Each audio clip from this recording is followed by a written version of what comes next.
Good morning. This is Dylan Jovine with Behind the Market. Happy Wednesday. Today is Wednesday, June 11th.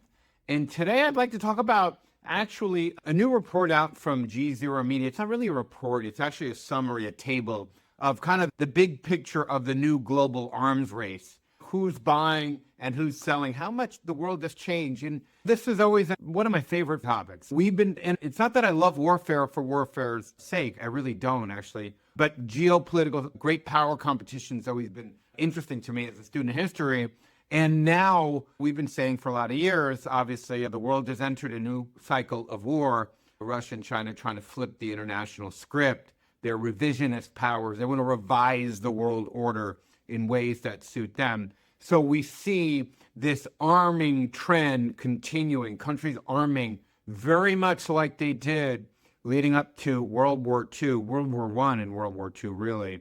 So anyway, so they put out a little report on who's buying and who's selling. I thought this was interesting to share with y'all. So Europe, who's buying? Who's really buying and who's really selling? Who's buying? Europe is ramped up defense budgets, obviously. And credit President Trump. They're really pushing Europe to handle their own defense. The thinkers in our defense and in Washington, what they've learned is they can't handle China and Russia. So that whole concept that the U.S. military has to be able to fight a two-theater major power war is gone.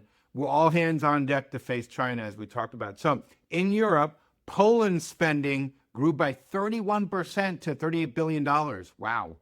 Sweden's jumped by 34% to $12 billion in its first year of NATO membership. And of course, we've talked a lot about Germany, which their fixed military expenditure, their year by year, increased by 28% to $88.5 billion, making it the fourth largest spender in the globe. So also, and they've made $1 trillion special budget or capacity for other spending too, as we've talked about, to upgrade, to bring them up, a catch-up budget, if you will. In the Middle East, Israel's military spending jumped by 65% to $46.5 billion. That's a shockingly big amount of money for such a small country. And that's the largest annual increase since 1967. In Asia, China spent 7% more on its military in 2024, bringing it to about $314 billion, which raises fears, of course, of an imminent operation against Taiwan, which also boosted its military spending by a more paltry 1.8% to $16.5 billion. Japan saw its military budget rise by 21% to $55.3 billion. This is its largest annual increase since 1952. So you have a lot of countries looking to buy weapons. Now, who's selling them these weapons? Let's face it, traditional exporters like United States, France, Russia, China, and Germany. We dominate the market. But you have also emerging players like India, Turkey, and Israel, for sure.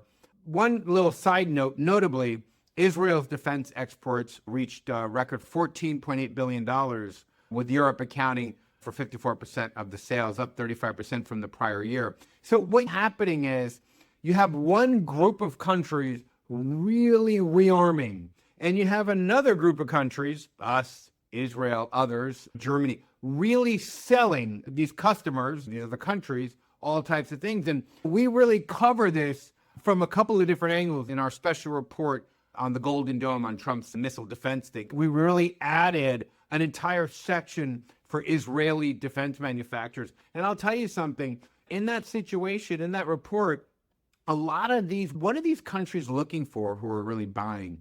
They're looking for advanced tech weapons like drones. So it's really about distributed warfare. They're not really buying tanks because tanks are just sitting ducks on a battlefield. Helicopters, no more. In a world of drones where you can just go around a helicopter and just ruin its day, helicopters are, that's done for military use. I don't know about civilian use. And certainly tanks, but we're looking at a world of distributed warfare, meaning that instead of massed armor, massed tanks, which is how we fought the world, we fought every war that way since World War II. basically Germans really brought together this concept, the Nazis, of massed armor, putting a bunch of armor together at one and firing and knocking something down. Here, and speed, of course, it's always speed. Here we're talking about, imagine a world where you see 1,000 drones and they're all communicating together like a swarm,